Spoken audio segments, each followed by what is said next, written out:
conversation with University of Montana President Seth Bodner about the upcoming semester and whether grads might be more likely to stay in the Treasure State. Plus, a fight over money in Washington, with mail-in voting at the center of what the president had to say this weekend. And there are so many events canceled by the pandemic this summer, but 20 long-distance runners prove that not even a pandemic can take away your passion. From Montana's news leader, this is the MTN 10 o'clock news. Thanks for spending your Saturday night with us. I'm Matt Holzaffel. We start tonight with a look at the latest coronavirus numbers across the state. A handful of new confirmed cases to add since last night, nearly 5,700 total cases in the Treasure State, and almost 1,500 of those active. According to the Centers for Disease Control and Prevention, Montana has the 45th most cases among the United States, ahead of Hawaii, Maine, Alaska, Wyoming, and Vermont.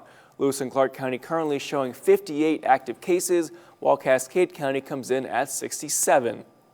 New this evening, the Helena City Commission has named Rachel Harlow-Schock as its choice to become the next city manager. Mayor Wilmot Collins announced this afternoon that the commission had reached a consensus to pursue a contract with Harlow-Schock after about an hour of deliberations. Harlow-Schock is currently the state of Colorado's Deputy Director of Local Government. She's worked in the state's Local Government Center and previously held several positions with the city of Westminster, Colorado. In all, Helena received 94 applications for the city manager position.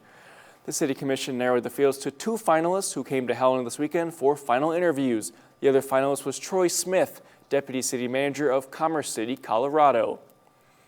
We're still several weeks away from seeing the University of Montana's fall enrollment numbers, but UM President Seth Bodner is anticipating that more Missoula area grads will be staying close to home this fall for safe learning as the pandemic continues. When UM had to close physical operations last spring during the pandemic, Bodner was immediately encouraging graduates and older students to not delay learning because of the uncertainties impacting higher education. His argument was that Montana students could stay close to home but maintain their momentum toward a degree. Now, with students returning to campus and classes about to open, we asked him whether there might be a strong mix of local students at UM this fall. How many people do you think students have taken advantage of that? What's the mix and what's our enrollment picture look like going into this fall? Well, in some ways it's hard to know right now. I think a lot of families and a lot of students are still in decision mode at this point. I will tell you that we have, again, our core has been, we're here to enable you to continue to pursue your dreams even during a pandemic. And so our key has been, we're going to provide flexible options that meet your needs as students. And I would tell you, I think we have seen some Missoula students who've said, I want to stay a little closer to home. Bodner notes there are bright spots ahead with enrollment, even with the pandemic, with student retention rates the highest in a decade. Yet there are still challenges ahead. The postponement of fall sports alone will shift millions of dollars on the state's campuses, a move that already has raised concerns at the Montana University system. Bodner says that could mean cuts, but with the same adaptability it's already taken this year. We're going to have to make some budget adjustments, but I will tell you what will be central to everything we do is the success of our students. And it's not just reductions, it's reallocations. There are going to be certain areas where we're going to add resources. There are going to be certain areas where we reduce resources to best serve our students. In Missoula, Dennis Bragg, MTN News. And you can hear the full conversation with President Bodner this weekend on our Rebound Report, 9:30 tomorrow morning. 200 miles southeast in Bozeman, officials at Montana State University are rolling out a new program to help students adjust. Some people may feel like they've lost out on some opportunities because of the pandemic, but as MTN's Annie Johnson tells us, at MSU, the pandemic has actually created some jobs on campus. The thought of thousands of college-age students coming from other states in the middle of a pandemic may seem a little concerning, but officials here at Montana State University say they're doing everything they can to make sure campus is safe. We're going to be hiring case managers. The case manager is that person that will help our student who's in isolation or quarantine. MSU announced earlier this week plans to hire more employees to help students out during such an unusual time. They're going to be following up with them. What do you need? Do you need food? Do you need laundry? What do you need? So that student for those days don't feel that he or she is totally by himself. And students on campus seem to love the idea. Hearing that, that's pretty awesome, because that is one thing that you think of is what if you do get sick and you don't have anyone to go do those things for you, or if you're a freshman living in the dorms. how are you supposed to go out and get food and do things like that? And so that's really awesome with our campus. Yeah, that fear of not being able to like go to your classes or experience everything, and having someone that can help you out with that is such a huge support. So that's really good of MSU, and I'm actually really impressed because I've never heard about that either. So that is awesome. His families walked around to see the campus and take pictures in front of the Bobcat statue. There was an exciting energy that students were eager to come back, and they trusted their school to do what they can to keep them safe. Taking so many precautions now that it's just like, it's not even an issue to me. So that's what I love about it. This campus is so open, it just makes it really easy and friendly environment. Yeah. The start of the semester begins this Monday, August 17th. Reporting on campus, Annie Johnson, MTN News. All right, thank you, Annie. Well, today was a beautiful day across the area, and our Stormtracker Weather team is here to tell us all about it. Grant Garland joins us now. Grant? Yeah, Matt, it was definitely a beautiful day. We were looking at temperatures around 88 degrees for the Electric City. It felt great, especially with that low humidity levels. It was all in all a nice day for the Treasure State. Hopefully you were able to get outside and enjoy it. Currently temperature 70 degrees right now in Great Falls, looking at 73 in Helena, 74 in Havre, 69 in Jordan, and 71 down towards Bozeman. And our winds, 8 miles an hour in Helena, 9 in Great Falls, and 12 in Lewistown, and Glasgow, 13. Over the last 3 hours, we have been looking at clear skies, and that will be the continuing trend as we go throughout the night. Overall, temperatures falling down to 48 degrees in Bozeman, 44 in Butte, 52 in both Helena, Great Falls, and 56 in Hayes. You might need a light jacket if you are sensitive to the cooler air, all thanks to those clear skies. Tomorrow, as we walk out the door, 54 degrees in Great Falls, warming up quickly, though, by 4 p.m. to 93. And for our friends in Helena, walking out the door, 55 degrees at 7 a.m. with clouds trying to build into the forecast by 4 p.m. Now, we do have a very hot start to our work week. We're talking about 3 days of possible record-breaking temperatures starting tomorrow. All that and more, though, later. For now, back to you. All right, thank you, Grant. There's a fight in Washington over money. The Postal Service says it needs more to handle millions of additional mail-in ballots. President Trump is nursing fears that expanded vote by mail is a direct path to rampant fraud. Weijia Zhang isn't traveling with the president in New Jersey. From his golf resort in New Jersey, President Trump defended his views on mail-in voting. The problem with the mail-in voting, number one, you're never going to know when the election's over. And he repeated his unsupported claim that mail-in voting will lead to fraud, even though he himself requested a mail-in ballot earlier this week. But now they want to send in millions and millions of ballots. And you see what's happening. They're being lost, they're being discarded, they're finding them in piles. It's going to be a catastrophe. In Washington, D.C., protesters posted up outside the U.S. Postmaster General's home, worried their voices won't be heard on Election Day. Louis DeJoy said he overhauled the Postal Service to fix its dire financial situation. Now the internal watchdog is investigating after Democrats accused DeJoy of working with President Trump to sabotage the mail-in voting process with moves like eliminating overtime. I have asked the Postmaster General a number of questions. He is not very transparent. He doesn't want to come forward with facts. CBS News has learned the Postal Service sent letters to all 50 states and D.C. warning their deadlines for accepting mail-in ballots may result in thousands of ballots not being counted. Democratic vice presidential nominee Kamala Harris posted on Twitter, "We cannot let Donald Trump destroy the United States Postal Service," adding Congress must step up. Mr. Trump said he would support federal funding for mail-in voting if it's part of a coronavirus relief package that satisfies Republican priorities, too.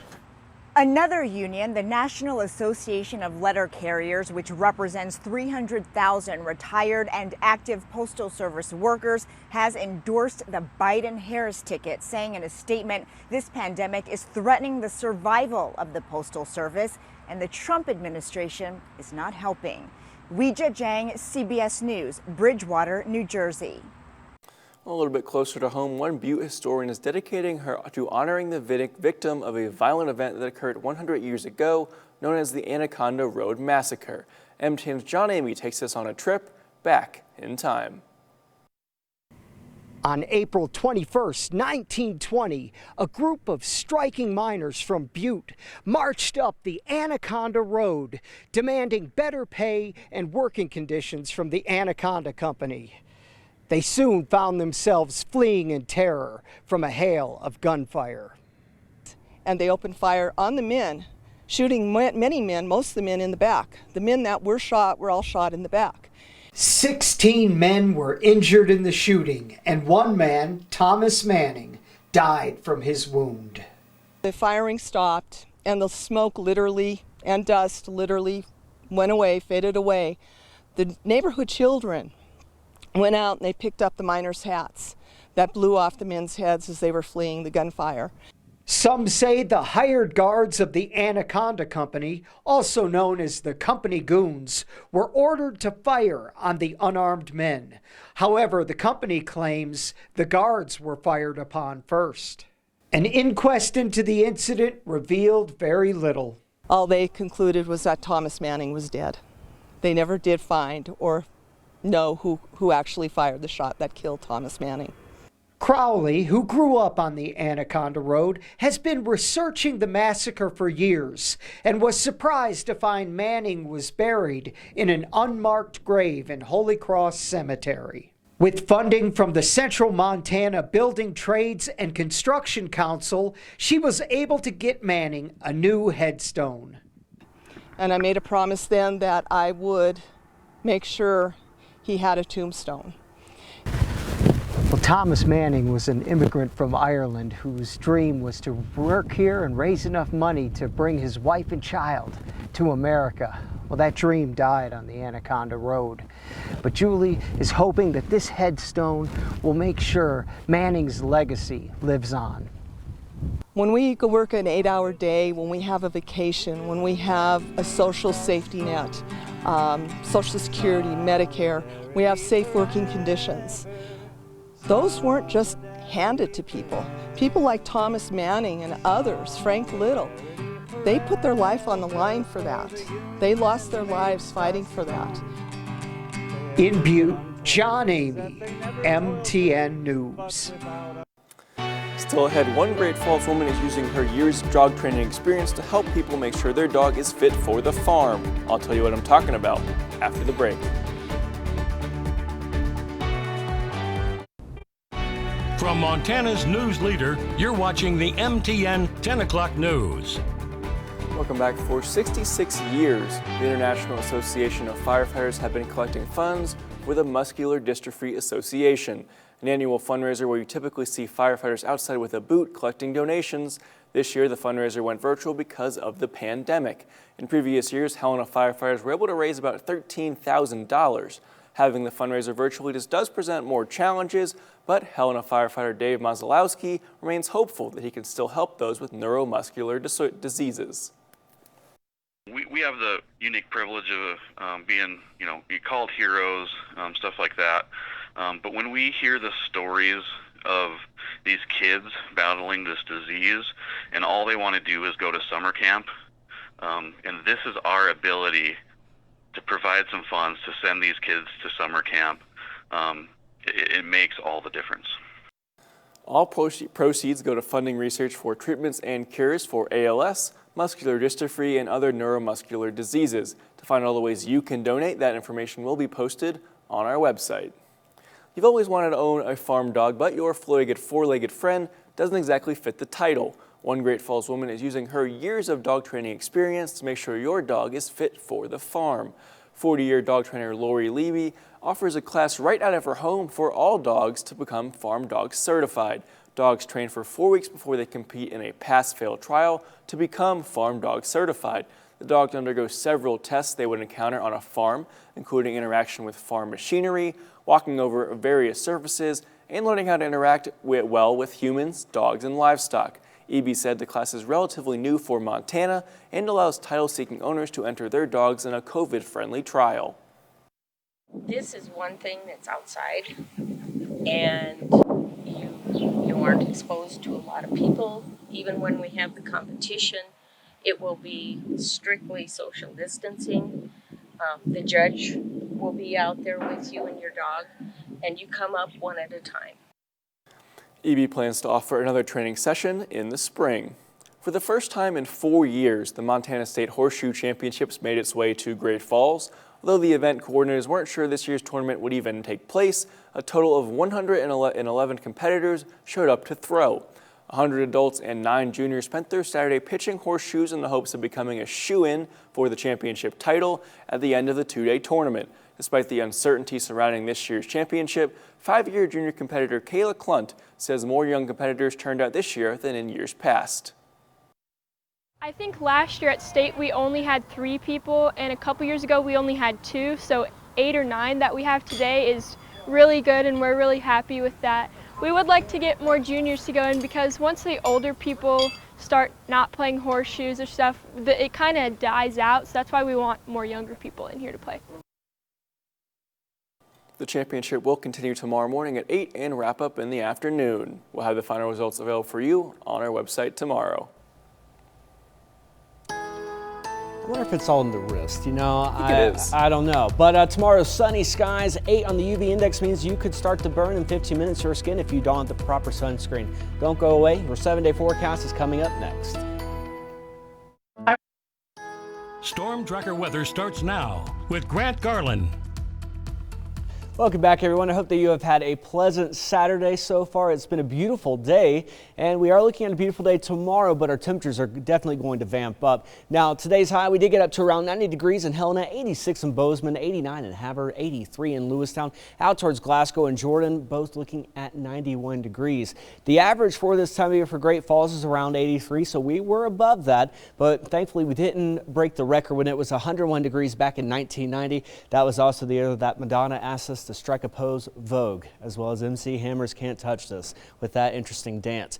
Temperatures right now, Great Falls 70 degrees, Helena 73, out towards Hayes 72 degrees and 64 degrees in Lewistown. Looks kind of hazy out in Hayes. Elsewhere seeing 74 degrees in Havre, 67 in Cutbank, and around 72 degrees in Glasgow. As far as our winds are concerned right now, they're not anywhere what they were earlier. We saw 31 mile per hour wind gusts in Great Falls, 28 in Helena, out towards Cutbank around 23, 35 though miles an hour in Glasgow. A very windy day for us. Thankfully, we aren't expecting that tomorrow. Over the last 3 hours, we've been looking at clear skies. The reason why you're seeing this right here, that could be anything from insects to birds, and also down south of Billings where you see kind of like a green kind of explosion where you have a circle that kind of expands out. Usually that's an indicator of bats that are leaving the cave. Very interesting, right? Well, looking at tomorrow, the driest time of the day is going to be in the afternoon, right around 4:30, where we're seeing 11% humidity. So we're both in the red for temperature and humidity, but our winds thankfully aren't expected to be gusting too much at that time. For our friends in Helena, it's going to be a little bit later. We're going to be seeing those right around, let's see, around 6, when we're seeing 12% humidity, so very dry. The saving grace of this all is our winds. They aren't going to be gusting around that time. But right around lunchtime, that's where we're expecting 10 to 20 mile per hour winds gusting, and we're not really expecting any problems elsewhere. We aren't looking at 30 plus miles an hour. Why are we seeing the weather we are? Well, it's because of this high pressure that's really been strong, and it's allowing for that warm air to surge in from the south. Now the thing is by tomorrow night, things are going to start to take a change. We are expecting a beautiful day tomorrow. As the high pressure starts to sink down towards Wyoming, we're going to be looking at this flow aloft, and that's going to allow some moisture into the electric city and possibly even maybe just a stray shower. I think that the stray shower is going to stay more towards Missoula by Monday night and also down south of Butte. But we are looking at the high pressure staying in control, allowing for temperatures to really vamp up. I mean, we're seeing 97-degree temperatures on Monday, with the record being set at 98. So 96, 98, we could definitely break that. And the National Weather Service, they just want us to make sure that we are not only being responsible, hydrating ourselves, but also get out and ask our elders, are you doing okay? Because a lot of times I love them, but they're stubborn because they want us to think that they can do it. We all could use some help sometimes. Make sure that AC is on, Grandma. Looking at where you can always stay weather aware by following me at meteorologist Grant Garland. I got Matt to laugh over there. 52 in Great Falls as well as Helena. Down towards Butte, 44 degrees. Definitely you might need a little light jacket if you are sensitive to the cooler air. 97 on Monday, 95 on Tuesday. We're going to be looking at an isolated chance for a shower or two starting on Tuesday, really. But for our friends in Helena, that starts on Monday. Don't go away. We'll be back right after this break. From Montana's news leader, you're watching the MTN 10 o'clock news. Welcome back. The Frontier Conference announced earlier this week that it would officially move its football season to the spring of 2021, leaving just cross country and golf as the two remaining sports to compete this fall. As of July, the conference's 5 Montana-based schools had planned to play a short football season in the fall, but the conference's council presidents backtracked, citing safety of student athletes, coaches, and staff. MSU Northern head coach Andrew Rowland said the announcement was disappointing, but at least brings some peace of mind in the short term. But there are still plenty of questions about how football will look in Montana in February. The COVID-19 pandemic has canceled numerous events across the state this summer, but 20 long-distance runners prove that not even a pandemic can take away your passion. They ran 50 miles across the Bob Marshall Wilderness late last month. One of our MTN alumni, Frank Field, was part of that group and gives us an inside look. The run across the Bob, or Rat Bob, began around 6 a.m., entering the wilderness near Seeley Lake. The path meandered about 50 miles, ending at Holland Lake to the north. This was the 8th Rat Bob, loosely organized by Missoula resident Steve Brown. It's just kind of a labor of love. I love being in the Bob. I love watching people's reaction when they see places. It's just fun for me to take different people back there and to see it and experience it and listen to them talk about it. The conditions were incredibly varied, from desert-like dusty trails to creek crossings, deep mud, and slow climbs, including one to the top of Cardinal Peak, some 8,000 feet high. It was work, and I won't lie, there were moments I wondered if someone would have to call for a rescue to get me out. I should have given myself time to acclimate after driving over from Seattle to participate. But every step provided an unparalleled opportunity. No towns, no vending machines, no power. You're out in the middle of nowhere and it's spectacular. And it's spaces that most people don't get to see. And I feel so fortunate that my body takes me there. In places, the vegetation was so thick you couldn't see the trail at all. We lost it several times. I was glad to be with experienced trail runners. I live in Seattle now, but I was born and raised in Montana and always wanted to see the Bob. Thanks to Rat Bob runners, I got to. When I told a lot of friends and family I was going to do this, the first question a lot of people had was, why? Which is understandable. But honestly, I feel like, why not? There's so much turmoil in the world, so much unhappiness. We can't let that stop us from pursuing our dreams, pursuing goals, moving forward, right? And nobody's going to mistake me. Nobody who knows me would mistake me for some positive thinker, right? But, you know, with a little bit of planning and a little bit of preparation, we can still do these things. And so, 35 miles into this today, it's been really hard. I don't think I've ever done anything this hard in my life, but every second has been worth it. I would do it again. And Frank tells us the runners all pledged prior to the gathering to practice safe protocols. We'll be back to check your weather forecast one more time right after this. Temperatures tonight falling down to around 52 degrees in both the Electric and Capital cities, 48 in Bozeman and 53 in Havre. Tomorrow warming up, 94 degrees at Great Falls, 95 in Helena, 96 in Havre, 97 in Jordan. A very warm day, but that isn't expected to be the warmest. 97 degrees for us on Monday, very, very warm. 20% chance of an isolated thunderstorm or two Tuesday through Wednesday. And for our friends in Helena, 97 on Monday, looking at a 20% chance from Tuesday through Thursday. Before we go, check this out, guys. This is from the second round of the Wyndham Championship in Greensboro, North Carolina yesterday. This is Rafa Cabrera Bello for birdie on the 7th hole. Just watch this. It's painful. Yeah. I used to hate that when he sits on the back of the hole looking at you. I mean, oh, did that? Hang on a minute. I could have sworn I saw a dimple move. Go on. It's teetering. Oh, no. How rotten is that? Which way's the earth spinning? Yes! Oh, how about that? Wow. His putt sat on the lip of the cup there for 24 seconds before dropping, and that is amazing. That was, I was glued to the TV. Yeah, right I hope here. you guys enjoyed that as much as we did here. Yeah. Thanks so much for watching. We'll see you back here tomorrow. Good night, Montana.